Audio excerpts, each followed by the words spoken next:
Bab 116. Hiroshi melirik sekilas ke arah mereka melalui kaca spion. Bagus. Sekarang kita pergi dari sini sebelum mereka sadar. Tanpa banyak bicara, ia menginjak pedal gas, membawa mereka menjauh dari tempat itu. Di belakang, penjara tetap sunyi, seolah tidak ada yang berubah. Namun, di dalamnya, kekacauan akan segera terjadi saat mereka menyadari bahwa Ryujin telah menghilang. Mobil melaju dengan kecepatan stabil di bawah langit malam yang gelap. Suasana di dalamnya sunyi, hanya terdengar deru mesin dan sesekali suara gesekan ban dengan aspal. Ryujin duduk di kursi belakang, tubuhnya sedikit tegang, matanya menatap tajam ke arah Hiroshi yang duduk di depan, mengemudi dengan ekspresi tenang. La tidak mengenal pria ini. Tidak tahu apakah Hiroshi benar-benar dikirim oleh pamannya atau justru bagian dari jebakan yang dirancang oleh Aryo, musuh bebuyutannya. Kita mau kemana? Tanya Ryujin akhirnya, suaranya dingin dan penuh kewaspadaan. Hiroshi tidak langsung menjawab. Ia tetap fokus pada jalan di depannya, memastikan mereka tidak diikuti. Barulah setelah memastikan kondisi aman, ia menjawab, menemui ibumu. Beliau sudah menunggu di sebuah tempat yang aman. Besok, kalian akan pergi ke Eropa untuk bersembunyi. Mata Ryujin menyipit, tidak menyukai apa yang baru saja ia dengar. Kenapa aku harus pergi ke Eropa? Aku tidak mau, katanya tegas. Semua bisnis dan kekuasaanku ada di sini. Aku tidak akan meninggalkan semuanya begitu saja. Aku akan mengambil kembali apa yang menjadi milikku. Hiroshi menghela napas pelan, seolah sudah menduga reaksi itu. Ini perintah dari pamanmu, Tuan Muda. Terlalu berisiko bagi Anda untuk tetap di sini. Jika Anda tertangkap lagi, segalanya akan semakin sulit. Untuk sementara, lebih baik Anda pergi dulu dari negara ini. Urusan bisnis dan yang lainnya biar Tuan Natsuki yang mengurusnya. Ryujin mengepalkan tangannya di pangkuan, rahangnya mengeras. Ia benci merasa seperti ini, terjebak, dikendalikan. Namun, ia tahu Hiroshi ada benarnya. Setelah beberapa bulan di dalam penjara, pergerakannya sekarang masih terbatas. Jika Aryo tahu ia sudah bebas, kemung dewi besar ia akan langsung diincar. 96. La akhirnya memilih diam. Matanya perlahan terasa berat, tubuhnya kelelahan setelah beberapa bulan tidak pernah bisa beristirahat dengan baik di dalam penjara. Dengan enggan, ia menyandarkan kepalanya ke kursi dan memejamkan mata. Hiroshi meliriknya sekilas melalui kaca spion. Istirahatlah, Tuan Muda. Perjalanan masih panjang. Ryujin tidak menjawab. Dalam hitungan menit, nafasnya mulai teratur terlelap dalam kelelahan yang menumpuk. Saat mobil berhenti di depan rumah sederhana yang berdiri di pinggiran kota, Ryujin terbangun lalu mengamati sekeliling dengan perasaan campur aduk. Rumah itu tampak kecil dan jauh dari rumah-rumah lain, sepi dan terasa dingin di bawah langit senja.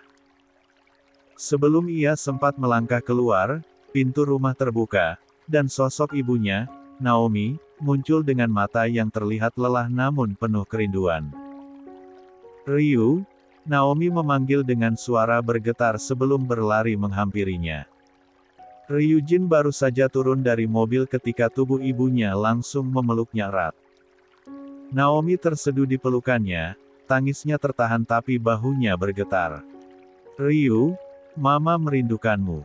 Ucapnya di antara isakan. Ryujin memejamkan mata, merasakan pelukan itu sejenak sebelum mengusap punggung ibunya dengan lembut. Aku juga merindukanmu, Ma. Ia melonggarkan pelukannya sedikit untuk bisa menatap wajah Naomi. Sekarang baru ia sadari betapa ibunya tampak lebih kurus, dengan garis-garis halus yang semakin jelas di sekitar matanya. Pakaian yang dikenakannya pun sederhana, berbeda dari biasanya. Ryujin melirik rumah kecil di belakang ibunya. "Ibu tinggal di sini sekarang?" tanyanya, tak bisa menyembunyikan keterkejutannya. Naomi mengangguk pelan, menyeka air mata di pipi. "Iya, dari kemarin Mama tinggal di sini." "Papa di mana, Ma?" tanya Ryujin lagi. Sejenak, Naomi terdiam.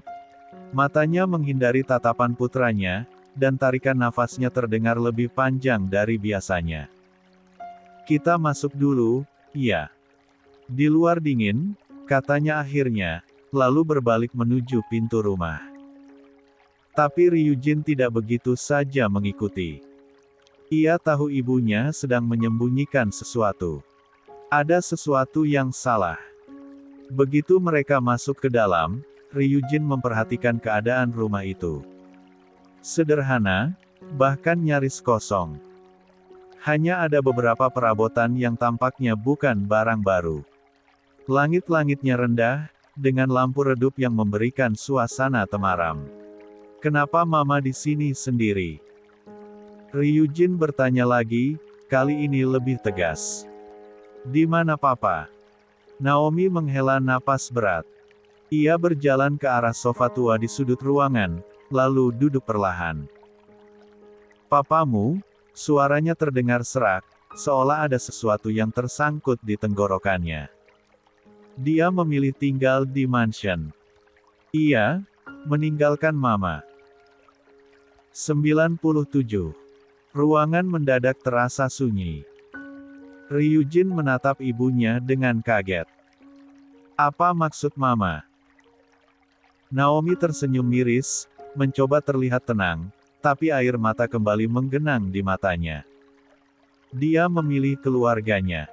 Dia lebih memilih tinggal bersama mereka daripada bersama Mama." Ryujin mengepalkan tangannya. "Papa mengusir Mama." Naomi menggeleng. "Bukan Ryu, Aryo lah yang mengusir Mama, bukan papamu."